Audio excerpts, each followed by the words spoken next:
બોલો બોલો શ્રી ચિંતામણી પાર્શ્વનાથ ભગવાન કી જય. સૌને સાદર પ્રણામ. જય જિનેન્દ્ર. આપણે સ્વાધ્યાય કરતા પહેલા મંગલાચરણ પ્રાર્થના કરી લઈએ. ઓમ નમો અરિહંતાણમ. ઓમ નમો સિદ્ધાણમ. ઓમ નમો આયરિયાણમ.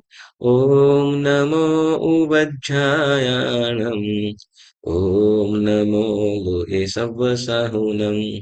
એસો પંચ નમોકારો સૌવ પાવપણાશણો મંગલાણં ચ સૌવેસિં પરમં હવૈ મંગલમ. મંગલમ ભગવાન વીરો મંગલમ ગૌતમઃ પ્રભુ મંગલમ સ્થૂલિભદ્રાદ્યા જૈન ધર્મોસ્તુ મંગલમ.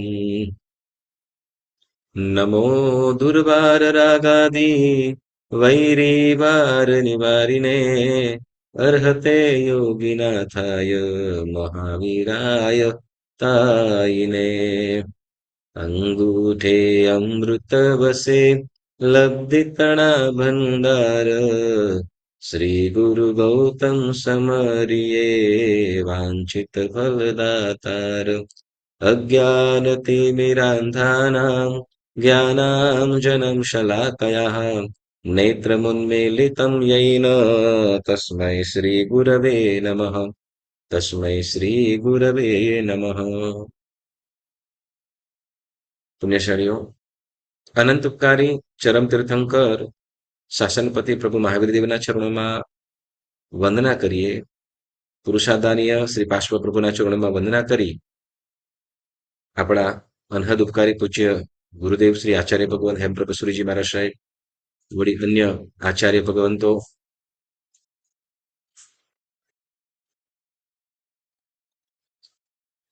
ઉપાધ્યાય ભગવંતો અને સર્વ સાધુ સાધ્વીજી ભગવંતોના ચરણોમાં ત્રિકાળ વંદના કરીએ. અને ધર્મપ્રેમી આરાધક સર્વ શ્રાવક શ્રાવિકા ભાઈઓ બહેનો સૌને સાદર પ્રણામ. દેવગુરુ સુપ્રસાઈ સુક્ષાતામાં હશો. પુણ્યશાળી એક સેકન્ડ.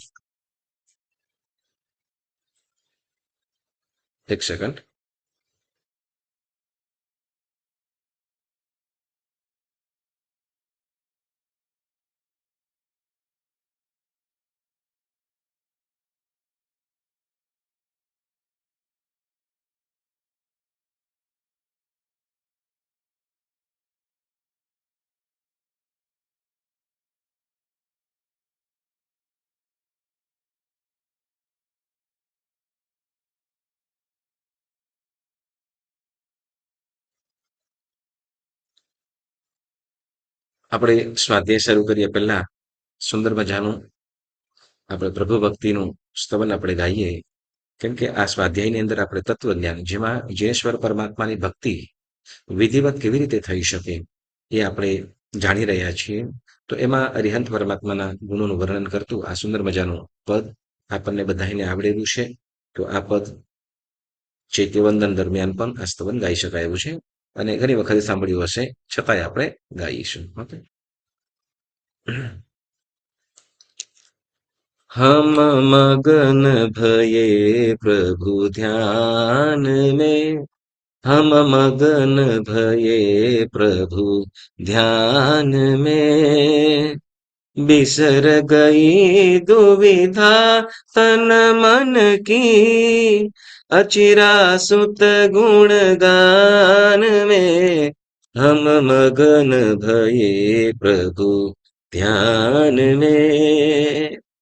हरिहर ब्रह्मा पुरंदर की रिद्धि. आवत नहीं कोई मान में. चिदानंद की मौज मची है. चिदानंद की मौज मची है. अचिरा समता रस के पान में. हम मगन भये प्रभु ध्यान में. हम मगन भये प्रभु ध्यान में.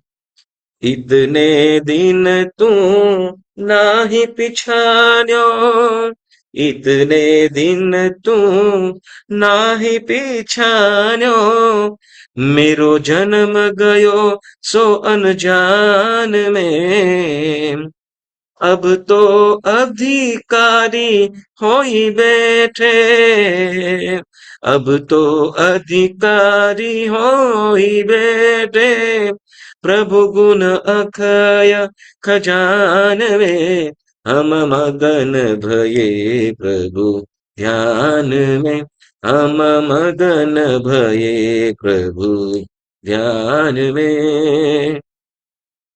गई दीनता सब ही हमारी, गई दीनता सब ही हमारी, प्रभु तुझ समकित दान में, प्रभु गुण अनुभव रस के आगे, प्रभु गुण अनुभव रस के आगे, आवत नहीं कोई मान में, हम मगन भये प्रभु ध्यान में, हम मगन भये प्रभु ध्यान में। जिन्हीं पाया तिन्हीं छिपाया, जिन्हीं पाया तिन्हीं छुपाया, न कहे को के कान में, न कहे को के कान में, ताली लागी जब अनुभव की, ताली लागी जब अनुभव की, तब जाने कौन शान में, हम मगन भये प्रभु ध्यान में, हम मगन भये प्रभु ध्यान में।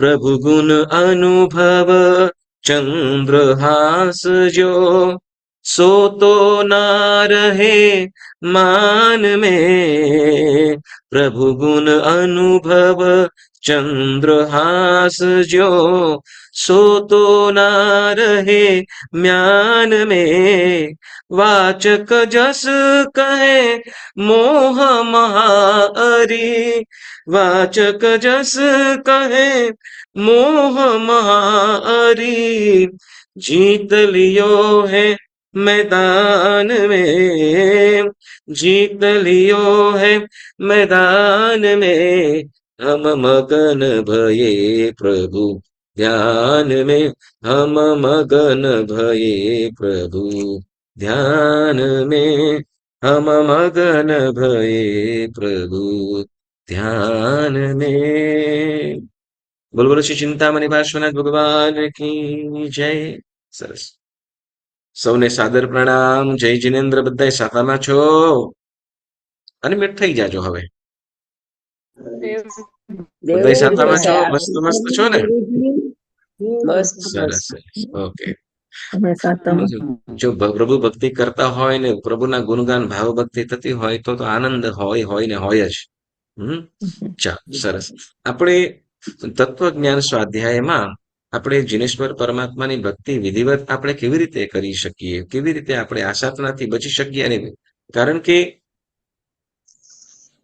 જો આપણે વિધિવત કરવામાં આવે મતલબ જે શુદ્ધ જે કહેવામાં આવ્યું છે આપણને શાસ્ત્રમાં જણાવવામાં આવ્યું છે એ પ્રમાણે, કેમ કે એ જ ભક્તિ આપણને તારનારી બને કે જે આજ્ઞા સહિતની હોય. આપણને ગમે એવી ચોક્કસ કરવી, બરાબર ને, પણ સામે બીજાને પણ ગમે એવી રીતે કરો. બીજાને પણ એટલે તો કે પ્રભુને પણ ગમે એવી. આપણે નાના હતા ત્યારે પ્રાર્થનામાં ગવડાવતા અમને કે પ્રભુ પ્રસન્ન રહે તેમ રહેવું, બીજું બધું સદા પરિહરવું, પ્રભુ પ્રસન્ન રહે તેમ રહેવું, બીજું બધું સદા પરહરવું. એટલે તો કે પ્રભુ જે રીતે પ્રસન્ન રહે એ રીતે રહેવું એમ. એટલે આ ગુરુ છે, માતા પિતા વડીલ આદિની વાત કરી છે. પણ સાથે આપણે જે જીનેશ્વર પરમાત્માની ભક્તિ કરીએ તો એ પણ કેવી રીતે તો કે જે શાસ્ત્રાંકિત હોય કે જે ગુરુ ભગવંતોએ કહ્યું છે એ પ્રમાણે ચોક્કસ કરીએ કે જેથી કેમ તો કે આપણે આજ્ઞાને પાલન કરવાનું. કેમ કે આપણે બાળ બુદ્ધિજીવો છે. કેવા? બાળ બુદ્ધિવાળા. એટલે તો કે આપણને સહજ રમત ગમત વગેરે ગમતું હોય એટલે આપણને એ રીતની આપણે ભક્તિ આપણને કહી છે. તો આપણે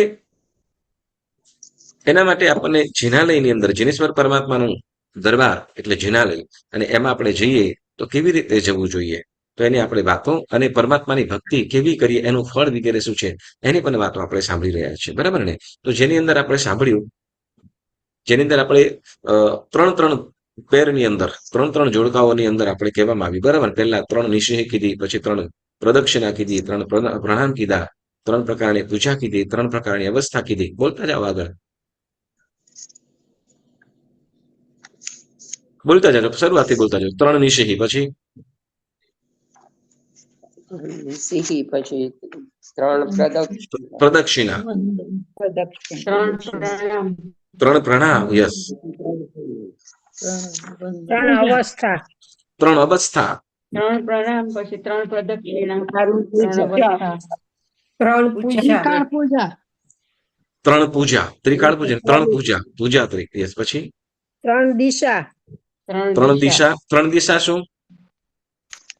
આગળ નહીં જોવાનું, પાછળ નહીં જોવાનું, પાછળ સાઈડમાં નહીં જવાનું ને જોવાનું. ઉપર નહીં જવાનું. બરાબર. આગળ નહીં જવાનું, પાછળ નહીં જવાનું, તો ક્યાં જવાનું?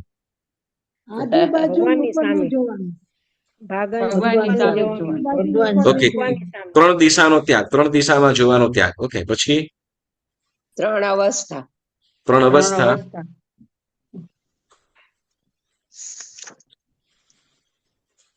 હજી 3 વસ્તુ બાકી છે. પ્રમાર્જના,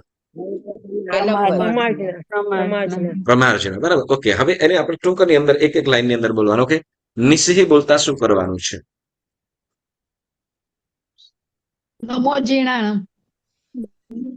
બધા ત્યાગ, સંસાર સંબંધી વિચારોનો ત્યાગ. બરાબર ને? મતલબ નિષેહ એટલે નિષેધ કરવાનો છે. બરાબર ને? સંસારનો, પહેલી નિષેધમાં સંસારનો ત્યાગ કરવાનો, સંસારની વાતો વિચારો. બીજી નિષેધમાં દેરાસર સંબંધી કઈ સૂચનો હોય એનો પણ ત્યાગ. ત્રીજી નિશામાં તો કે ત્રીજી નિષેધમાં તો કે દ્રવ્ય પૂજાનો પણ ત્યાગ. બરાબર. ઓકે, પછી 3 પ્રકારની પૂજા. 3 પ્રકારની પૂજા. કઈ 3 પ્રકારની પૂજા? અંગ અંગ પૂજા, અગ્ર પૂજા અને ભાવ પૂજા. વેરી ગુડ, સરસ. Okay, very good.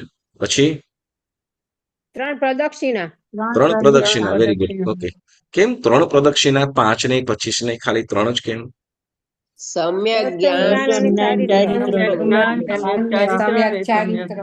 વાહ, વેલ ડન. સમ્યક દર્શન, સમ્યક જ્ઞાન, સમ્યક ચારિત્રની પ્રાપ્તિ અર્થે 3 પ્રદક્ષિણા. ઓકે, પછી રત્નત્રયની પ્રાપ્તિ અર્થે. બરાબર. પછી 3 પ્રણામ. ઓકે, 3 પ્રકારના પ્રણામ. 3 પ્રકારના પ્રણામ કયા કયા? અંજલિ પ્રણામ,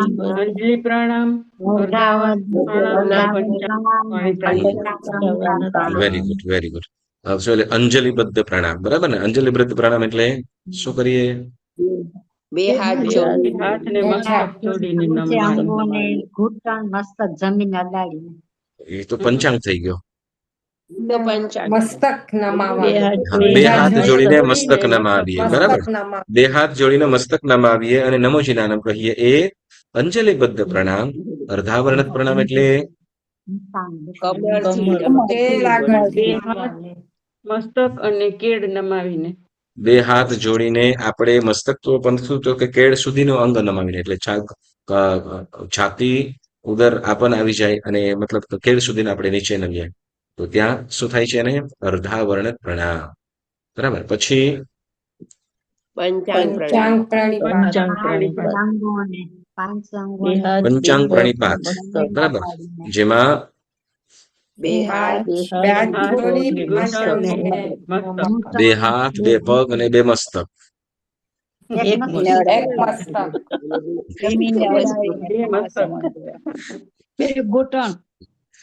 ઓકે, જા પછી અવાસ્ત્રી પૂજાત્રિક. કઈ કઈ કઈ કઈ પૂજા? અંગ પૂજા. અંગ પૂજા કોને કહેવાય? દ્રવ્ય અંગ પૂજા કોને કહેવાય? પ્રભુને અડીને કરીએ તે. અડીને જે કરીએ ને અંગ પૂજા મતલબ જે પરમાત્માને સ્પર્શ કરીને કરીએ તે. બરાબર. અગ્ર પૂજા એટલે આપણે વધારાની બારેથી ધૂપ દીપક સામે દર્પણ ઊભી રહીને કરીએ. સામે ઉભીને કરીએ તે વેરી ચામર ગુડ. સરસ સરસ સરસ. જે ગભારાની મતલબ પરમાત્માને અડવાનું નથી, જે પરમાત્માની સામે રહીને આપણે જે પૂજા કરીએ છીએ તે. બરાબર ને? અને દ્રવ્ય સહિત તો એ અગ્ર પૂજા. બરાબર. ધૂપ દીવો અક્ષત નૈવેદ્ય ફળ ચામર દર્પણ. બરાબર. તો એ અગ્ર પૂજાની અંદર આવશે. ભાવ પૂજામાં ચૈત્યવંદન જેમાં કોઈ પણ દ્રવ્યનો સહાય વિના એ માત્ર શબ્દ. બરાબર. શબ્દથી પરમાત્માને આપણે જે ભક્તિની અંદર ભાવની અંદર જોડાઈએ તો એને ભાવ પૂજા કહેવાય છે. બરાબર. પછી અવસ્થા બોલો. અવસ્થાત્રિક. ત્રણ અવસ્થા. ત્રણ અવસ્થા ત્રણ અવસ્થા. યસ. કઈ કઈ ત્રણ અવસ્થા? પિંડસ્થ અને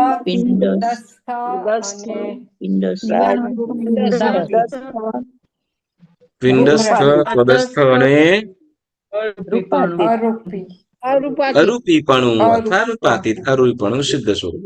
ઓકે. અથવા અશરીરિક કોઈ પણ નામ કહી શકો. બરાબર. ઓકે. તો એ ત્રણ પ્રકારની અવસ્થા આપણે ભાવવાની છે. પછી દિશા. યસ. દિશામાં શું? આ દિશામાં જેવું ઓલી દિશામાં જેવું છે. મારે ઓલી કોર જોવું છે ને પેલી કોર જોવું છે. ત્રણ દિશા આજુબાજુ આગળ પાછળ અને ડાબી જમણી બાજુ. આજુબાજુ પાછળ અને ઉપર. આજુબાજુ પાછળ અને ઉપર આ ત્રણ દિશા અથવા આજુબાજુ અને પાછળ એમ ત્રણ દિશામાં જોવાનો ત્યાગ. કેમ જોવાનો ત્યાગ કીધો? આપણે પરમાત્મા સાથે ચિત્તને એકતા કરવા માટે. હા. પરમાત્મા એકાકાર થવા માટે. સામે તો કે જો જોવાનો ત્યાગ જ બરાબર, જોવાનો ત્યાગ જ કીધો. બરાબર. જોવાનો ત્યાગ જ કીધો. આપણે જોજો એક વસ્તુ જોજો. એવું કોઈ હતું કે સ્કૂલની અંદર તમે ભણવા બેસતા ને બારીએ બેસતા હોય અને બારે ડાફોડિયા મારતા હોય ને પછી ટીચરે ઠોકી હોય એવું?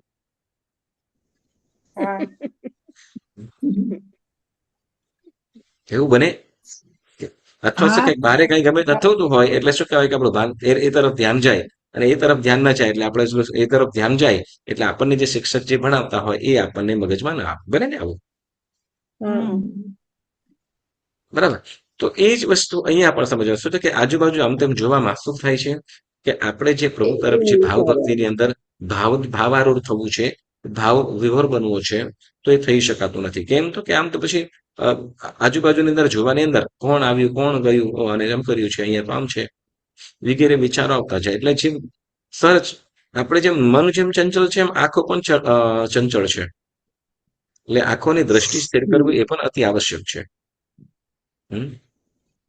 દ્રષ્ટિ સ્થિર કરવું એટલે ક્યાં? તો કે પરમાત્મા સમક્ષ.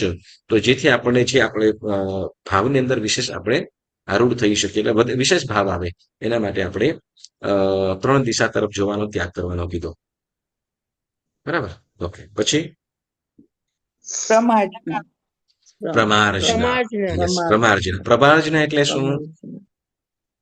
ભૂમિને શુદ્ધિ કરવી.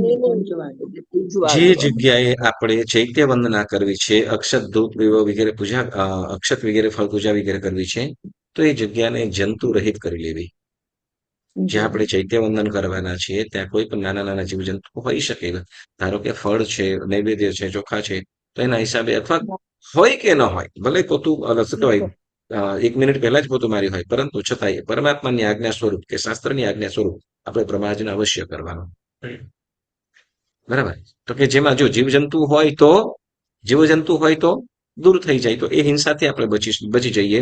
અને કદાચ ન હોય તો કે પરમાત્માની આજ્ઞાનું પાલન કર્યાનો તો લાભ મળે જ છે. બરાબર. તો એ રીતે આપણે શું પ્રમાજનાત્રિક કીધું, બરાબર. અને હવે ત્યાર પછી પુણ્યશાળીઓ આપણે વાત કરતા હતા આલંબનત્રિક. શું? આલંબનત્રિક. આલંબન એટલે મદદ. આલંબન એટલે મદદ, હેલ્પ, બરાબર. જેમ કોઈ વસ્તુ આપણે કરી હોય તો, બરાબર, કેવી રીતે આવ્યા એમ કે તો આપણે શું કરીશું? કોઈ વાહનથી આવ્યા છે તો એ કહીશું, બરાબર ને? હા. તો જેમ કોઈ પણ વસ્તુને આપણે કોઈ પણ કાર્ય કરી કોઈ કારણથી આપણે જેમ કે અત્યારે ભણીએ છીએ, બરાબર, ભણીએ છીએ ને બધા આપણે. હા. હા. પાકું? સ્વાધ્યાય એક કરીએ છીએ વખતે છે ને આપણે. એક વખતે છે ને શિક્ષકે પૂછ્યું છોકરાઓને, છોકરાઓ બોલો સત્ય અને બ્રહ્મમાં શું ફરક? તો છોકરાએ કીધું કે સાહેબ સત્ય અને બ્રહ્મ સાવ સિમ્પલ છે. શું? તો કે તમે ભણાવો એ સત્ય છે, તમે ભણાવો એ સત્ય છે, પણ તમે માનો છો કે અમે ભણીએ છીએ. એટલે ભણીએ છીએ એ અમારો ભ્રમ છે. હે? તમે માનો છો કે અમે ભણીએ એ તમારો ભ્રમ છે, એવું તો નથી ને ભાઈ? ના. ઓકે, ચાલો, સરસ. જો એક વસ્તુ આપણે આ ભણ્યા પછી શીખ્યા પછી આપણા જીવનની અંદર એપ્લાય કરીશું, આપણું જ કલ્યાણ થશે. અને એ ધર્મને જો એક વસ્તુ છે કે ધર્મને સમજશું, કે ક્રિયાને જાણીશું, તો જ્યારે કરીશું ત્યારે એને આપણે વિધિવત કરવાના ભાવો ચોક્કસ થશે, અને કરીશું તો એનો વિશેષ લાભ થશે. તો એ લાભ જ છે, બરાબર. લાભ અને લાભ જ. અને એક વસ્તુ છે, તરતનો લાભ તમને કહું, અત્યારે પ્રેઝન્ટ ટાઈમનો લાભ તો કે તમે ખોટા વિચારોની અંદર તમે ખોટા વિચારોથી દૂર થઈ જાવ છો, બસ એટલું તો છે ને. એટલે આર્ત ધ્યાન કે રૌદ્ર ધ્યાનથી દૂર થઈને તમે ધર્મ ધ્યાનમાં જોડાવ છો, એ તમને શું કહેવાય એકદમ નજીકનો તરતનો લાભ. ખ્યાલ આવ્યો? આપણે અત્યારે આપણે સ્વાધ્યાય કરીએ છીએ, સાંભળો છો, બરાબર ને? કદાચ યાદ નથી રહેતું એ બીજા નંબર નહીં, પણ આપણે જે અશુભ વિચારોથી એટલે કે આર્ત ધ્યાન અને રૌદ્ર ધ્યાનથી દૂર થઈ જઈએ છીએ, એક ધર્મ ભાવની અંદર ધર્મ ધ્યાનમાં જોડાઈએ છીએ. આ તરતનો લાભ છે. જ્યારે તમે આ સ્વાધ્યાય કર્યા પછી શીખ્યા પછી તમે જો એ કરો તો એ વિશિષ્ટ લાભ છે. અત્યારે વર્તમાન પ્રેઝન્ટ ટાઈમનો પણ લાભ તો છે ને, છે જ. તો ચાલો આપણે પ્રમાજનાત્રિકની વાત કરી પછી આલંબનત્રિક. આલંબન એટલે ભાવમાં જવા માટે. સાંભળજો, આપણે આ બધી જ ભક્તિ કરીએ છીએ ને પછી જેમ કે ધૂપ પૂજા કરી હોય છે, દીપક પૂજા કરી કે પછી ચંદન પૂજા કરી કે પુષ્પ, આ બધી જ પૂજા કરીએ છીએ શેના માટે ખબર છે? એક શુભ ભાવોની અંદર જવા માટે. શેનો? શુભ ભાવમાં જવા માટે. એટલે એક પરમાત્મા તરફ, અરિહંત તરફ રાગ. અરિહંત નો રાગ થાય એના માટે. કેમ? તો કે અરિહંત પરમાત્મા કેવા છે? વિતરાગ. કેવા? વિતરાગ છે. ને વિતરાગ નો રાગ કરીએ. કેવો? કોનો રાગ કરવાનો છે? વિતરાગ નો રાગ. કારણ શું? તો કે સંસારના પરિવારો, સંબંધો વગેરે જે રાગ છે, અંતે કેવા છે? એ અંતે આપણે સંસારમાં વધારો કરાવનારા છે, સંસારમાં વધારો કરાવનારા છે. અને પરમાત્માનો, અરિહંતનો કે દેવગુરુનો જે રાગ છે એ આપણને સંસારથી તારનારો છે. એટલે વિતરાગથી વિતરાગ. એટલે આપણે પરમાત્માની ભક્તિ કેવું તો રાગપૂર્વકની કીધું, બરાબર ને? આપણે નવ અંગી પૂજા કરીએ, બરાબર ને? નવઅંગી પૂજાનો છેલ્લો દુહો કયો છે? કોઈને ખ્યાલ છે?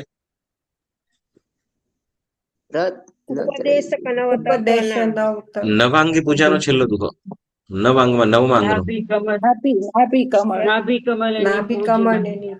પૂજના એ તો કરતા નાભી, એ તો વિઠ્ઠલ ધામ. રત્ન ત્રયી ગુણ ઉજળી સકલ સુગુણ વિશ્રામ.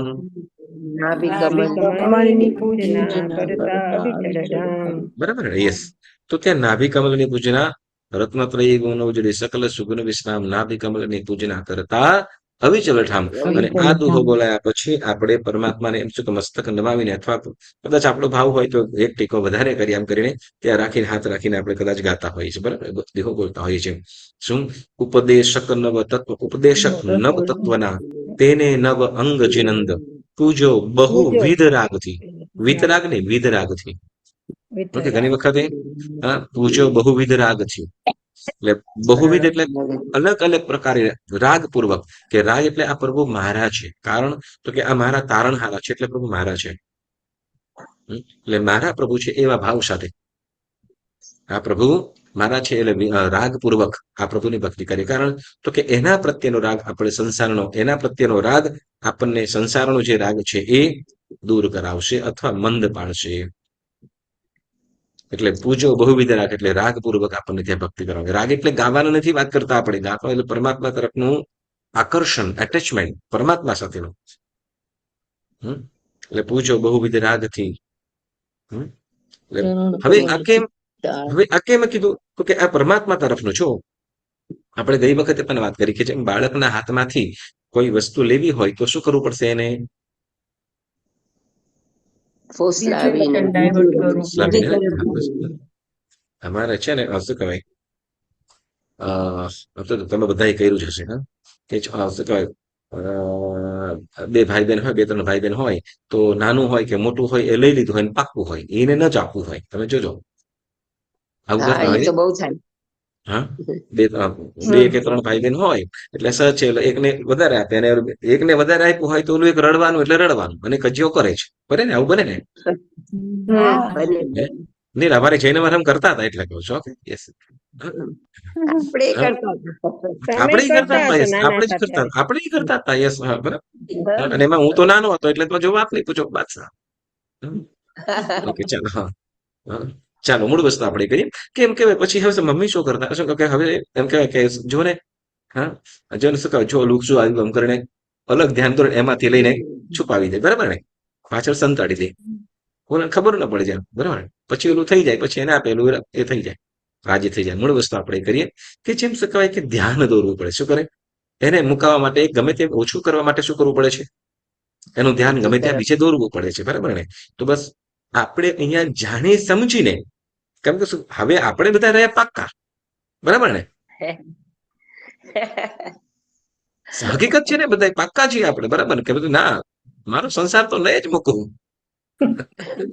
ભલે મારે નરકમાં ગમે એટલી વાર જવું પડે, ગમે એટલી વાર ઉંદરડો બનવું પડે કે બિલાડી બનવું પડે, પણ હું તો નહીં મૂકું.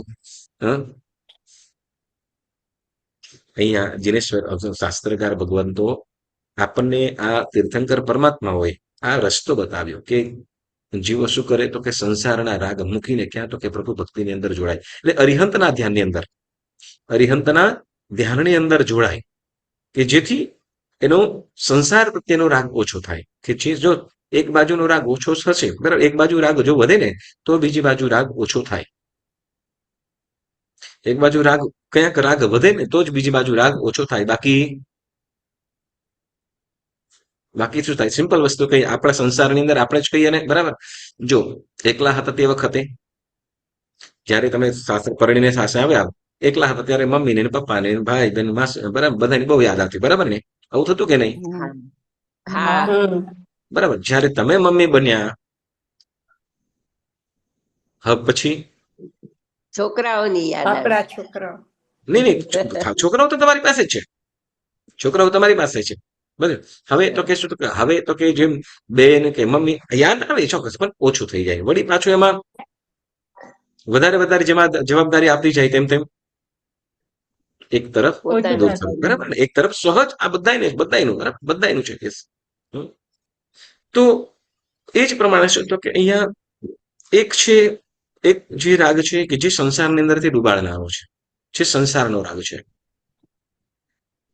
બરાબર. અને એક રાગ એવો છે કે જે આપણે ઉગારનારો છે, જે પરમાત્મા તરફનો. બરાબર. હવે એક તરફથી એટલે સંસારનો રાગ દૂર માટે ઓછો કરવા માટે, દૂર તો નહીં થાય આપણાથી, પરંતુ મંદ તો પડે જ, ઓછો તો થાય જ. તો એના માટે આપણે દેવગુરુ પ્રત્યેનો રાગ, એની આપણે ભક્તિ કરીએ છીએ, જે આપણને કંઈક આપણું મોહનીય કર્મ મંદ પાડે છે અને આપણે શુભ ભાવોની અંદર લઈ જાય છે. બરાબર. તો શુભ ભાવોની અંદર જવા માટે આપણને કોઈ સહાય કરતું હોય તો એને અહીંયા આલંબન ત્રિક એમ કહેવામાં આવ્યું. આલંબન પરમાત્માની ભક્તિની અંદર કે પરમાત્મા તરફ વધુ ભાવ આવે એવી એના માટે મદદ કરે છે. તો એ અહીં આલંબન કહેવામાં આવ્યું છે, જેને આપણે આલંબન ત્રિક 3 વસ્તુઓ કહેવામાં આવે છે. કઈ તો કે પહેલા શું કીધું? વર્ણ. શું કહેવાશે? વર્ણ એટલે રંગ નહીં પરંતુ સૂત્રના અક્ષરો. વર્ણ એટલે સૂત્રના અક્ષરો, બરાબર. જેમ આપણે શું કહેવાય, નમુત્થનમ કહીએ કે પછી લોગસ ઉદ્યોગરે રમત થઈએ જેને આદિ સૂત્ર કહીએ, જે ભક્તિ સૂત્રો છે, કે પછી સિદ્ધાનમ બુદ્ધારમ સૂત્રો હોય, કે પછી ઉપસર્ગહરમ સૂત્ર હોય, કે પછી કલ્યાણકંદમ સૂત્ર હોય, તો આ સૂત્રો શું કરે છે, એના જે અક્ષરો છે, હા, એ અક્ષરો છે, જે પદ છે, તો એ આપણે બોલીએ છીએ અને તે વખતે એના ભાવની અંદર જોડાઈએ છીએ. જો ન આવડતું હોય અને આમ નામ દેરાસરમાં જઈને બેસીને આવી જઈએ, તો એમાં માત્ર પરમાત્માને જોઈને ખાલી જોઈને દર્શન કરીને આવતા રહીએ. પરંતુ જ્યારે પરમાત્માનું ચૈત્યવંદન કરતા જ્યારે આપણને સૂત્ર આવડે છે, તો તે વખતે આમ શું કે આ કહેવામાં આવ્યું છે તો હું કરું છું, તો એનો ભાવ કંઈક વધારે હશે. એનો ભાવ વધારે હશે. જેને ચૈત્યવંદન કરતા આવડતું હશે એનો ભાવ વધારે હશે. બરાબર ને? હા ખરું કે નહીં? હા ખરો જ, યસ, પાક્કું, 100%. બરાબર. પણ હવે જ્યારે સૂત્રના અર્થને જેને જાણ્યા છે, સૂત્રના અર્થને જેને જાણ્યા છે, જેમ શું કહેવાય, નમુત્થનમ અરિહંતાનમ ભગવંતાનમ આઈગારણમ તિથાયરણમ સ્વયં સંબુદ્ધાનમ પુરુષોત્તમાનમ પુરુષસિંહાનમ પુરુષવર પુંડરીયાનમ પુરુષવર ગંધહતીનમ લોગોત્તમાનમ લોગનહાનમ લોગહિયાનમ લોગપૈવાનમ લોગપજ્જો અગરાણમ, આ દરેક પદોના આપણે ભાવાર્થ જ્યારે ખ્યાલ હોય, એક એક પદની અંદર એક એક પદનું આપણે ચિંતન કરતા હોઈએ. જીનાણમ જાવયાનમ તિન્નાણમ તારયાનમ બુદ્ધાનમ બોહયાનમ મુક્તાનમ મવગાનમ. જીનાણમ, તો જીનાણમ જે જીત્યા છે અને જીતાડનાર છે. તિન્નાણમ તારયાનમ, જે તર્યા છે અને તારે છે. મુક્તાનમ, જીનાનમ જાવયાનમ તિનાનમ તારયાનમ બુદ્ધાનમ બોહયાનમ, સ્વયં બોધ પામ્યા છે અને અન્ય જીવોને પણ બોધ પમાડે છે એવા. મુક્તાનમ અગાનમ, જે પોતે પણ કર્મથી મુકાયેલા છે અને જે એનો આરાધના કરે છે, એને પોતે કર્મથી મુકાયેલા છે અને બીજાને પણ કર્મોથી મુકાવનાર છે. વળી સવ્વનુનમ સવ્વદર્શિનમ, જો અહીંયા પદની અંદર ધ્યાન, સવ્વનુનમ ને સવ્વનુણમ એમ બોલવાનું છે. શું છે? સવ્વનુણમ એટલે સર્વ, જે નુણમ એટલે જાણે છે. સવ્વનુણમ એટલે બધું જાણે છે. અને સવ્વનુણમ કહીએ, નુણમ કહીએ તો કે નુણમ એટલે ઓછું. સર્વમાં બધું ઓછું છે, બધામાં જે ઓછું છે એવો અર્થ થઈ જાય. ને સવ્વનુણમ તો કે બધું જાણનાર છે તે. સર્વદર્શિનમ, સર્વ પદાર્થોને રૂપી અરૂપી સર્વ પદાર્થોને જે જાણે છે તે. શિવ મયલ મરુઅ મણંત મખય મવ્વાબાહ મપુણરાવિત્તિ સિદ્ધિ ગઈ નામધેયમ ઠાણમ સંપત્તાણમ નમો જીનાનમ જી અભયાનમ. શિવને પામ્યા છે. કેવું? તો કે અચલ છે. અરુ એટલે રોગરહિતપણું. અનંત, અક્ષય, અને જ્યાંથી મવ્વાબાહ એટલે ક્યારથી અવ્યાબાદ છે, કોઈ પણ પ્રકારનો ત્યાં પ્રોબ્લેમ નથી આવતો. મવ્વાબાહ મપુનરાવિત્તિ એટલે ફરીથી ને ક્યારે પાછું ત્યાંથી આવવાનું નથી. મપુનરાવિત્તિ સિદ્ધિ ગઈ નામધેયમ એટલે સિદ્ધિ ગતિ નામનું જે સ્થાન છે. નામધેયમ ઠાણમ એટલે નામધેયમ એટલે નામ છે. સિદ્ધિ ગતિ, સિદ્ધિ એવું નામ છે જેનું, એવું ઠાણમ સંપત્તાણમ એટલે ઠાણમ એટલે સ્થાનને, સંપત્તાનમ એટલે પ્રાપ્ત થયેલા છે તે. સંપત્તાનમ નમો જીનાનમ જીય ભયાનમ, તો એવા જીનેશ્વર પરમાત્માને હું નમન કરું છું કે જે સર્વ જીવોને અભય આપે છે. નમો જીનાનમ જીય ભયાનમ. પછી કીધું જે અય્યા સિદ્ધા, જે અય્યા સિદ્ધા એટલે જે અતીત કાળની અંદર જે સિદ્ધ થયા છે તે. અને અતીત એટલે જે થઈ ગયા છે તે, જે મતલબ જે 24 તીર્થંકરો એના સિવાય અનંત અનંત તીર્થંકરો થયા છે, જીનેશ્વરો થયા છે. એ અય્યા સિદ્ધા એટલે જે થઈ ગયા છે તે. જે અય્યા સિદ્ધા જે ભવિસંતીર્ણા ગઈ કાલે, જે ભવિષ્ય એટલે ભવિષ્યની અંદર જે સિદ્ધ થવાના છે તે જીનેશ્વર પરમાત્માઓને. અને સંપય્ય વર્તમાના એટલે જે વર્તમાન સમયમાં પણ જે જઈ રહ્યા છે તે. વર્તમાન સમયની અંદર તો કે અત્યારે વિહરમાન તીર્થંકર ભગવંતો છે ને, કેવળ જ્ઞાન પ્રાપ્ત થઈ ગયું એટલે એ આત્માઓ મોક્ષે જવાના છે. પછી જે પણ રાગ દ્વેષને જીત્યા છે બધાને પણ આપણે અરિહંત કહીશું. જે સિદ્ધા જે ભવિષ્યના ગઈકાલે સંપય્ય વર્તમાના સર્વે તિવિહેણ વંદામી, તે સર્વેને હું તિવિહેન મન વચન કાયાની એકાગ્રતા પૂર્વક હું વંદામી એટલે વંદન કરું છું. જ્યારે આ ભાવ ખ્યાલ આવે, ભાવનું ચિંતન થતું હોય, ભાવ ખ્યાલ ભાવાર્થ ખ્યાલ હોય, તો આપણે નમોત્થનમ સૂત્ર બોલીએ ને કેવો આપણા હૃદયની અંદર ભાવ ચડે, ફરક પડે ને. ચોક્કસ અર્થ ચિંતન પૂર્વક જો આ કરીએ તો આપણે જીનેશ્વર પરમાત્મા ઉપર વિશેષ બહુમાન ભાવ પેદા થાય અને થાય જ. એટલે પેલું કીધું વર્ણ એટલે સૂત્રના પદ, સૂત્રના અક્ષરો, એનો એક ભાવ, બરાબર. તો એ સૂત્ર આવડતું હોય તો એ પણ કેવી રીતે બોલવું, હવે સાંભળજો આ સૂત્ર કેવી રીતે બોલવું, બરાબર. કે મોટા સાદે પણ નહીં અને સાવ મનમાં પણ નહીં, કે જે આપણે બોલી શકીએ, આપણે પોતે શ્રવણ કરી શકીએ એટલું જ. પછી આપણે અહીંયા પાછળ બોલતા હોય અને છેક આગળ પૂજા કરતો હોય એને પણ ડિસ્ટર્બ થાય, એવું નહીં. માત્ર મનમાં, શું કહેવાય કે સાવ મનમાં પણ નહીં બોલવું, કે શું મનમાં એટલે કે સાવ એવી રીતે પણ ના બોલવું કે જેના કારણે શું તો કે આપણે જ પોતે બોલી જશું એનું ખ્યાલ ના આવે, કે આપણું મન ક્યાંક બીજે ભમી જાય, એવું પણ નહીં. તો કે પોતે સાંભળી શકીએ એટલું જ. બાજુમાં કોઈક નજીકની અંદર છે, આપણે એક વસ્તુ યાદ રાખજો, તમને બધાને એક્સપિરિયન્સ કરાવું. પાલિતાણાની યાત્રા તો કરી છે ને બધાએ? અચ્છા, કોઈક ને કોઈક તીર્થની યાત્રા તો કરી જ હશે ને? ઓકે, લગભગ આપણે પાલિતાણાની અંદર યાત્રા કરવા માટે જે ઓછામાં ઓછા 100-125 જણ તો ઓછામાં ઓછા હોય જ, બરાબર ને? ચૈત્ય વંદન કરવામાં, પછી તમે ચૈત્ય વંદન કરવામાં ઓછો હોય, તમે કદાચ દેરાસરમાં હો કે દેરાસરની બહાર હો તો હોય જ, બરાબર ને? પરંતુ છતાંય બધા પોતપોતાનું ચૈત્ય વંદન કરતા હોય ને આપણું પણ પોતાનું ચૈત્ય વંદન કરતા હોય, બોલો કોઈને ખલેલ પડે? બધા પોતપોતાના શુભ ભાવોની અંદર, બરાબર. કોઈ મોટા સાથે બધા પોતપોતાની રીતે ચૈત્ય વંદન કરતા હોય, સ્તવન પણ ગાતા હોય, બરાબર ને? કોઈને ક્યાંય પણ ડિસ્ટર્બ ના થાય, કોઈને ખલેલ પણ થાય, કારણ તો કંઈક વિવેક ભાવ જાગે છે.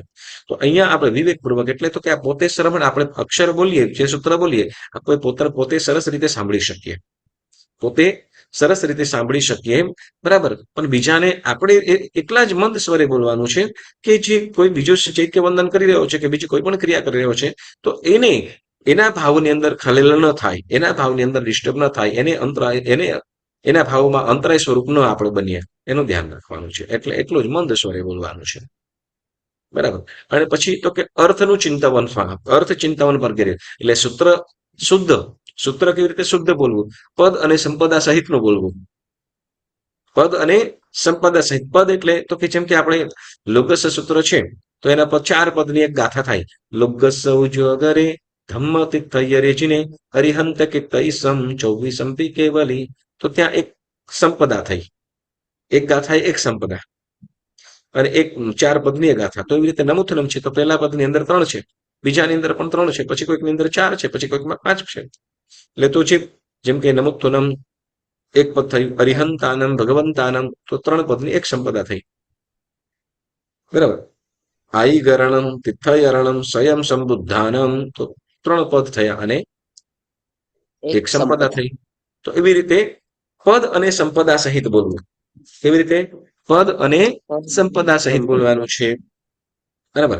અને ત્યાર પછી શું કે વર્ણ કીધું, વર્ણત્રી કીધું, શું કહેવાય સૂત્ર, અર્થ, અને પછી ત્રીજું કે છે પ્રતિમા. ત્રીજું શું કહેવામાં આવે છે? પ્રતિમા. યસ, પ્રતિમાનો પણ ભાવની અંદર જવામાં પ્રતિમા પણ ખૂબ આપણને સહાય કરે છે. ભાવમાં આરૂઢ થવામાં પ્રતિમા આપણને ખૂબ આલંબન બને છે.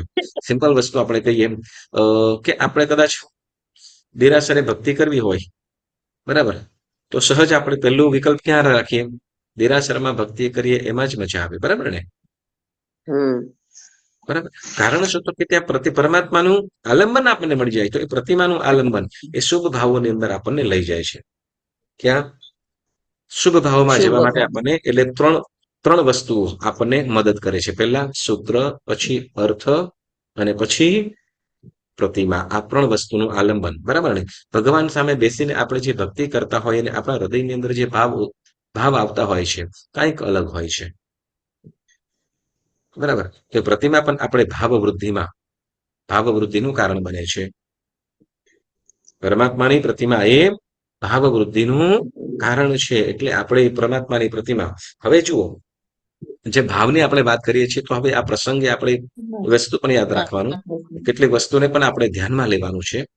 જ્યારે પણ દેરાસરમાં સેવા પૂજા ભક્તિ આરાધના ગમે તે અનુષ્ઠાન કરતા હોઈએ ત્યારે હંમેશા ધ્યાન રાખવાનું કે હંમેશા જ્યારે મોટી પૂજાઓ હોય ત્યારે તો ચોક્કસ ધ્યાન લેવાનું કે આપણે કદાચ ઊભા રહીએ પછી પૂજા કરવા માટે હોય કે દર્શન કરવા માટે કે પછી ગભારામાં સ્વયં પૂજા કેમ ના હોય, તો તે વખતે પણ આપણે પૂજા કરતી વખતે ભાઈઓએ ભગવાનની જમણી સાઈડે, બહેનોએ ભગવાનની ડાબી સાઈડે આ ઊભા રહેવાનું કીધેલું છે. કારણ શું? તો કે વચ્ચે ઊભા રહીએ તો જે સામે ચૈત્ય વંદના કરી રહ્યા છે કે ભક્તિની અંદર જોડાયેલા છે, તો એને આપણી પૂઠ દેખાય, પરમાત્માનું દર્શન ન થાય, તો એના ભાવની અંદર વિઘ્નનું કારણ આપણે બનીએ. સમજાય છે? બધાને સમજાય છે ને? કે આપણે એ જ રીતે ઊભા રહેવાનું. બરાબર? આપણે આ વસ્તુ આપણે સ્વયં સમજવાનું છે.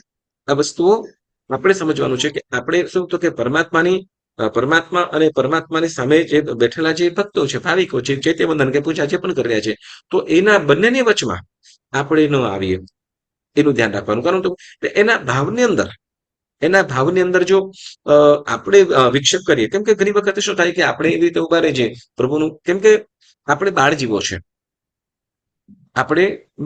છે, સહજ છે કે કોઈ વચ્ચે સેજ પણ આવી જાય તો આપણે તરત ડિસ્ટર્બ થઈ જઈએ. થાય કે ન થાય? ડિસ્ટર્બ થઈ જાય કે નહીં? આપણે સિમ્પલ વસ્તુ છે કે અત્યારે આટલા જણ આપણે સ્વાધ્યાય કરીએ છીએ, કોઈકનો માઇક ચાલુ થઈ જાય ને કોઈકના ખરાટા ચાલુ થાય તો બોલો શું થાય? બરાબર, ગમે તે અવાજ આવે તો આપણે શું છે કે આપણે કોઈના ભાવની અંદર એક વસ્તુ યાદ રાખજો, આપણે ભક્તિ કરીને પુણ્ય ઉપાર્જન કરીએ, ચોક્કસ ભક્તિ કરીને પુણ્ય ઉપાર્જન કરીએ અને કંઈક મોહ કદાચ મંદ પડતો હોય, બહુ ઉચ્ચતમ, બરાબર, બહુ ઉચ્ચતમ જ છે. પરંતુ આપણા નિમિત્તે કોઈના ભાવની અંદર વિક્ષેપ થતો હોય, તો એ એવું કરીને અંતરાય કર્મ આપણે નથી બાંધવું. બરાબર? એટલે મેં ઘણી વખત તમને કહેતો હોઉં છું કે શું કે બહેનો આ રીતે રહેવાનું, ભાઈઓ આ રીતે, એના પાછળનું આ કારણ છે. બરાબર? હવે અત્યારે આ તમને જણાવ્યું, આના પહેલા આપણે કોઈ વખતે આ વિષયની વાત નથી નીકળી.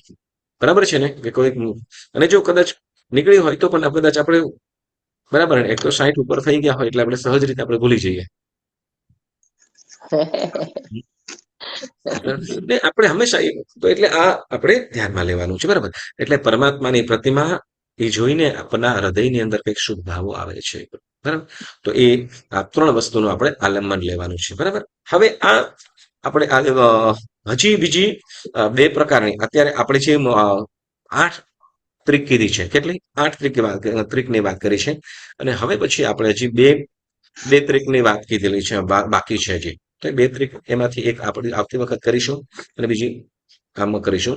તો પુણ્યશાળીઓ, આપણે આમ દર વખતે શું કહેવાય, આપણે અર્ધ સ્વાધ્યાયની અંદર આપણે મહાપ્રભાવશાળી સ્તોત્ર, જે લગભગ 2000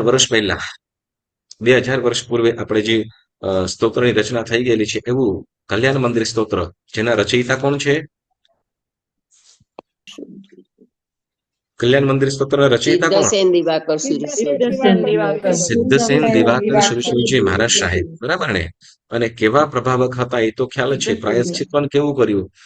100 રાજાઓને પ્રતિભોધ પમાડવાનું, 12 વર્ષનું પારાંચિત નામનું પ્રાયશ્ચિત, પરંતુ એને સરખું કોઈ બીજું પ્રાયશ્ચિત આપ્યું, અને જેમાં ગુપ્ત વેશની અંદર રાજાઓને જીન શાસનની પ્રભાવના કરવાની, અને ઉજ્જૈની નગરીની અંદર વિક્રમ રાજાને પ્રતિબોધ પમાડી, અને તે વખતે કયું કલ્યાણ મંદિર સ્તોત્રની રચના થઈ, અને એમાંથી શિવલિંગ તૂટ્યું, અને શિવલિંગ તૂટીને એમાં શું, તો કે પરમાત્મા પાર્શ્વનાથ પ્રગટ થયા. જ્યારે આ પ્રભાવ ચમત્કાર જોયો, અને વિક્રમ રાજા પણ જૈન ધર્મને માનવા વાળો થયો, અને જૈન ધર્મની ખૂબ પ્રભાવના કરી. પોતાનું જ્યાં જ્યાં પણ રાજ્ય હતું ત્યાં સર્વ ઠેકાણે જીન શાસનની જય જયકાર કરાવી, સર્વને પણ જૈન ધર્મને માનતા કર્યા. બરાબર ને? તો એવું આ સ્તોત્ર, જેમાં આપણે કેટલી 9મી ગાથા કરી હતી ને છેલ્લે, કે 8મી? ચાલો આપણે 8મી ગાથાનો આપણે વાત કરીશું. ઓકે, શું કે છે? હરદ્વર્તિની ત્વયि વિભો શિથિલી ભવંતી, જંતો ક્ષણેન નિબિડા અપિ કર્મ બંધા, સદ્યો ભુજંગ મમયા ઇવ મધ્ય ભાગ, મભ્યાગતે વનશિખંડિની ચંદનસ્ય શું કે છે આ ગાથાની અંદર બહુ સુંદર મજાનો પ્રભાવ કે છે. આપણે માત્ર સિમ્પલ ભાષાની અંદર એક એક શબ્દના અર્થ નથી કરતા. કારણ શું? તો કે એક એક શબ્દના અર્થ તો સંસ્કૃતમાં છે. એ શું કીધું એ પણ તમે પણ ભૂલી જશો ને હું ભૂલી જઈશ. તો આપણે એનું જે મોરલ છે, સારાંશ છે, એને સમજવાનો કે જે આપણને શુભ ભાવોની અંદર લઈ જાય છે. શું કીધું? તો કે પરમાત્માનું કે જેમ કે ને કે છે કે પરમાત્મા તમે હૃદય ગોચર થઈ જ તે. તમે જેવા હૃદયમાં આવો છો, તમારું નામ ગુંજન થાય છે, તમારું નામ લેવાય છે, મુખ આવે છે કે હૃદયમાં સ્થાન પામતાની સાથે જ શું કરે છે? તો કે ચીકણા કર્મો કે મહા મુસીબતે છૂટે. ચીકણા એવા કર્મના બંધનો પણ શું થઈ જાય છે? ઢીલા થઈ જાય છે. ચીકણા એટલે જે કર્મને તોડવા મુશ્કેલ પડે એવા કર્મો પણ શું કરે છે? ઢીલા થઈ જાય છે. ઢીલા પડી જાય એટલે તો એને પછી ઓટોમેટિક નીકળવું પડે. ક્યારેક હૃદયની અંદર હૃદયની દ્રષ્ટિ ગોચર થતા એટલે કે પરમાત્મા તમારો તમે હૃદયમાં આવતા, તમારું નામ સ્મરણ થતા મારા જે ચીકણા એવા કર્મ કે જે ભોગવવા પડે તો હો બાપા પણ થઈ જાય એવા અશુભ કર્મો પણ તમે માત્ર હૃદયમાં આવો છો. તમારું હૃદયમાં એટલે ભાવ સ્વરૂપે, નામ સ્વરૂપે, ગુણ સ્વરૂપે આવે છે અને ચીકણા એવા કર્મ પણ ઢીલા થઈ જાય છે. કેવી રીતે? તો કે જેમ વનમાં મોર આવે, વનનો મોર જેમ વનના મધ્ય ભાગની અંદર આવે અને તે વખતે ચંદનના વૃક્ષો અને ચંદનના વૃક્ષો ઉપર વીંટળાયેલા સાપો, સર્પો, જેમ ચંદનના ઝાડ ઉપર વીંટળાયેલા જે સર્પ છે એ સર્પ મોરનો અવાજ થતા જ, મોરનો એ ટહુકાર સાંભળતા જ કે મોરના આહટ સાંભળતા જ એ સાપો બધાય ઢીલા થઈ જાય છે અને એ ચંદનના ઝાડને છોડીને ધીમે ધીમે પોતાની બચાવ કરવા માટે ભાગી જાય છે. ચંદનના વૃક્ષો સર્પોથી મુક્ત થાય છે મોરને આવતા. એમ પરમાત્મા તમારું નામ હૃદયમાં આવતા, તમારું નામ હૃદયમાં અથવા કોઈ પણ આત્મા તમારું નામ હૃદય ભાવપૂર્વક લે છે તો એના ચીકણા એવા કર્મો પણ ભાગી જાય છે, દુર્ગુણો પણ દૂર થઈ જાય છે, દોષો પણ નાશ પામે છે. અશુભ કર્મ જે દુર્ગતિ વગેરેની અંદર લઈ જાય એવા કર્મો, અશુભ કર્મો કે અથવા કર્મના જે કારણો છે, કર્મ બંધ થાય એવા કારણો છે તો એ પણ દૂર ભાગી જાય છે. એટલે શું? જેમ સર્પના બંધનો, ચંદનના વૃક્ષ ઉપરના રહેલા સર્પના બંધનો જેમ શું કે મોરને આવતાની સાથે સરસ થઈ જાય બધા છૂટવા લાગે. ચંદનના ઝાડ હોય તો ચંદનના ઝાડોની અંદર આ સાપ હોય, સર્પો ઘણા બધા હોય.